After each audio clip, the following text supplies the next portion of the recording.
one of the things that that's kind of a common theme throughout the whole thing is they ask a ton of questions. They're always curious, always asking, always asking, always asking. So. Yeah, ask. It's powerful. Yeah. Ask.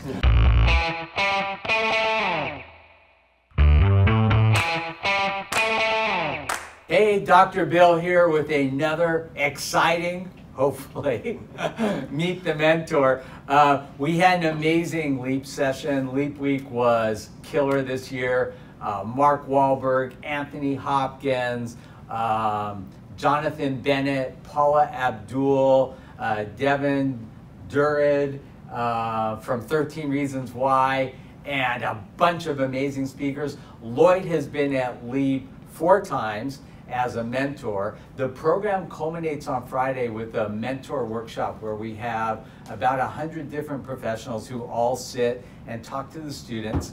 And it's really, really phenomenal, exciting. Let's get right into this. So people always ask Lloyd, what do you do? And I've known Lloyd for almost 6 years now, and I just had to grill him again and ask him, what do you do? And I think I finally got it. So I'm going to explain this to you in as simple a way as I can. I want to hear this. So Lloyd Marino is the CEO of AVETTA Global.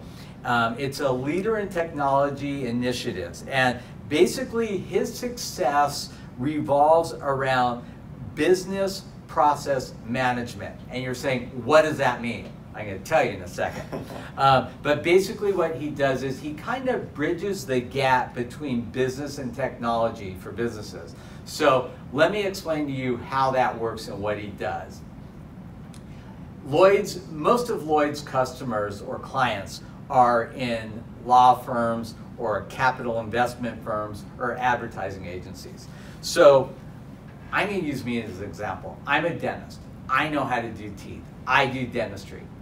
But I also need IT support. I need stuff in my office that runs in a technical world that I don't know how to do.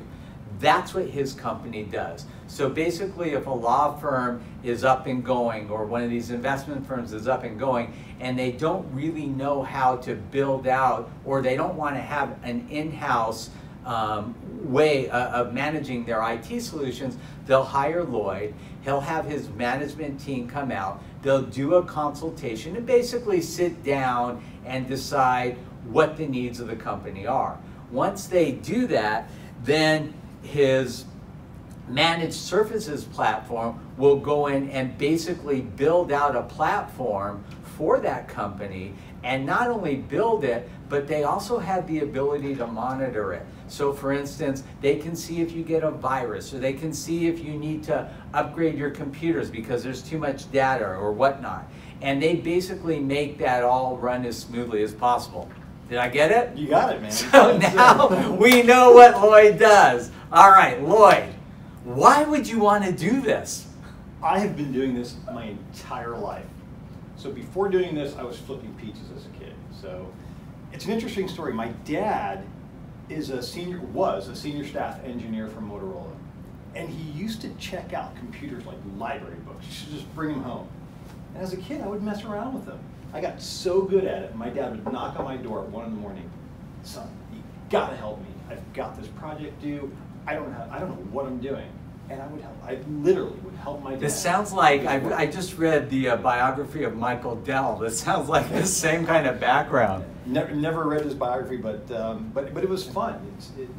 It's just been a passion of mine forever. And I've got this ability, at least I'm told I have this ability, to be able to kind of dumb this stuff down for people, put it in layman's terms so they understand what it means to run a technical infrastructure for an organization, especially now.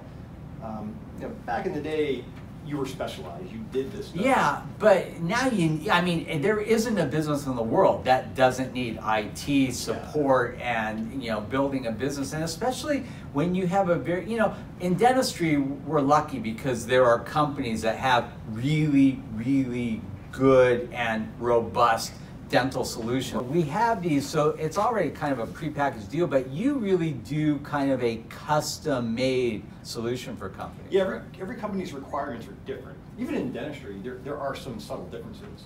And you may have to account for those differences and put technology in place that allows you to solve that issue.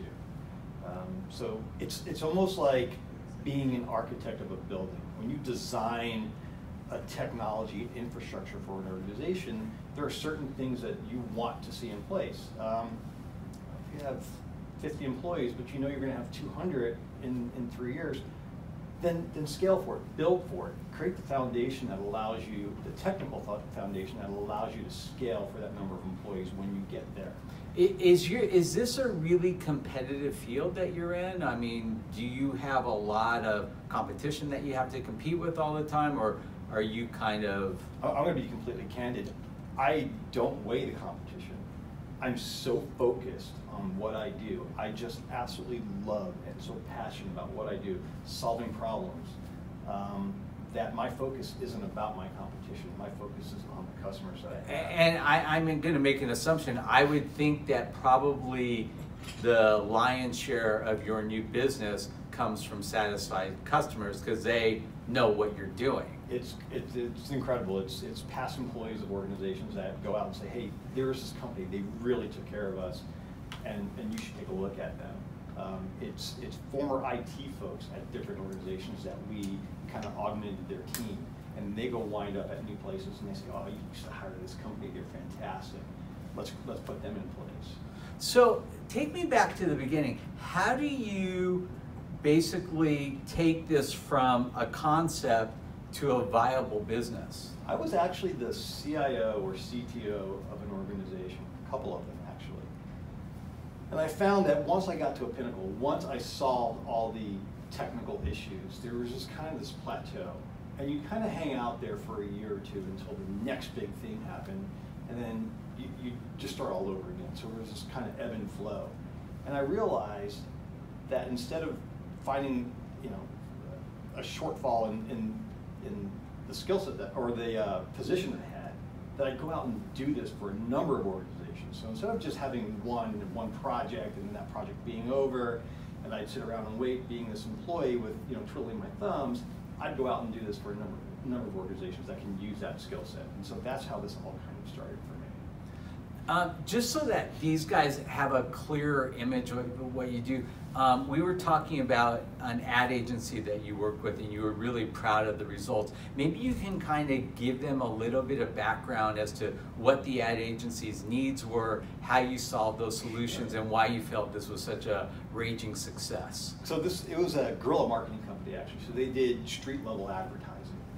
And it was very, very manual. And so they wanted to put in place basically an inventory system. But how do you put an inventory system in for inventory that doesn't live very long? So if you think about guerrilla marketing, think about construction sites with just plywood. And I have like 15 and 16-year-olds here. Okay. What's guerrilla marketing? Guerrilla marketing or street level marketing, from this company's perspective, was actually the posters you would see on a construction site. So the latest movie coming out, you'd see posters just plastered down the street. And so this company was just, we called it paper and glue. But those sites were their inventory, but that inventory had a shelf life. Once construction was over, the boards came down, that was no longer part of the inventory. So what we did was we actually designed and developed software for them, because there was nothing in the industry to track that type of flight. So in the advertising, we learned a lot about that particular industry. We actually learned a lot about a lot of industry, just by the very nature of what we do. But in that particular industry, traditional advertising or billboard advertising would have a flight. You'd fly the ad for a month, and that campaign would last for a month. Their flights were a week, and so there was nothing that existed. So we had to actually look at their process and procedures, what they did, look at how they did business, and really develop software around their way of doing business and their process and procedures. And what we realized that a lot of this manual process that they did could be automated. And we added so much automation to their business. Unfortunately, we displaced people, but they were such a good company, they were able to rehire or reposition those individuals. But one example alone I'll give you. When you advertise for a company like Apple, for example, you have to prove that you've done this street level advertising. Right. So they would hire photographers and go around Right, and right, take pictures right. of this stuff. Okay. And it was called proof performance. Right. But what we did is we outfitted the guys that actually put them in the posters. We outfitted them with digital cameras and digital phones that actually uploaded to the software that we developed.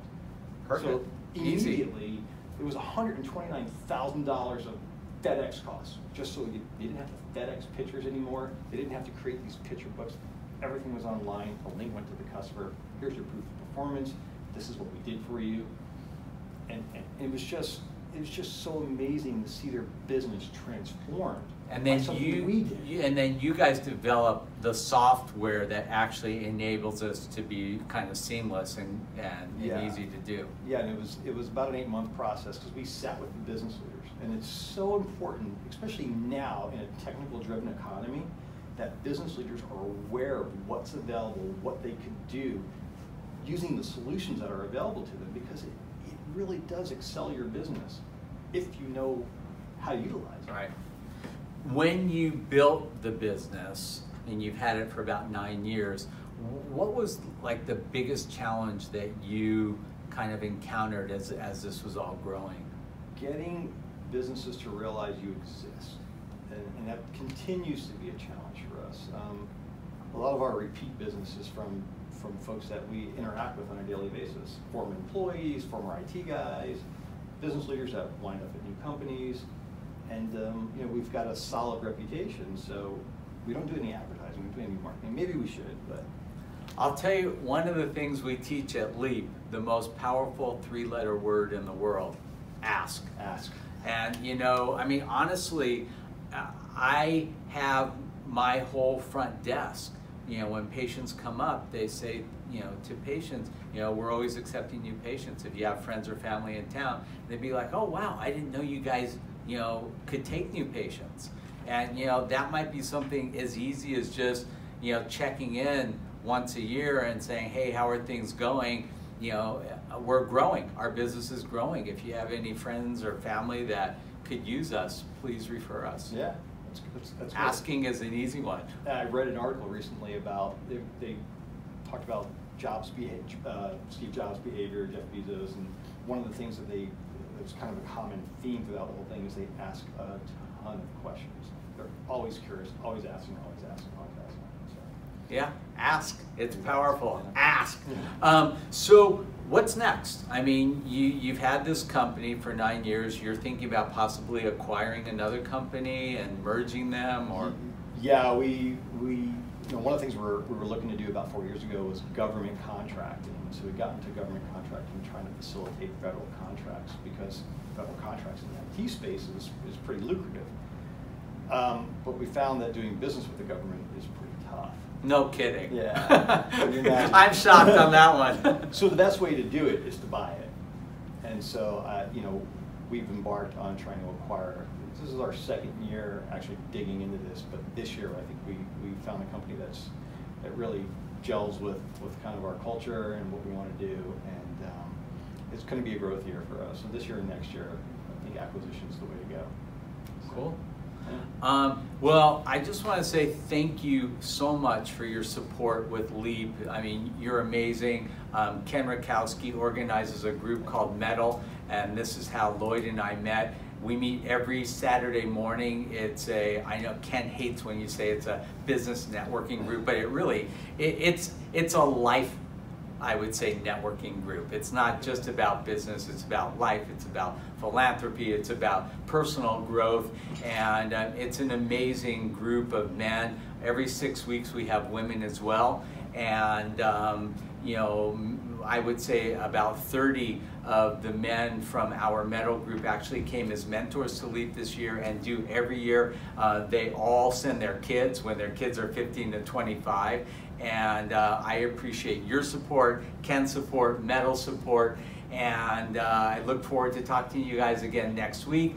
Friday, I am moving my daughter Georgie into Wisconsin for her 3rd year of college. Charlie is at USC, my other daughter, just started her 3rd year of college, and Anna is doing research at UCLA now.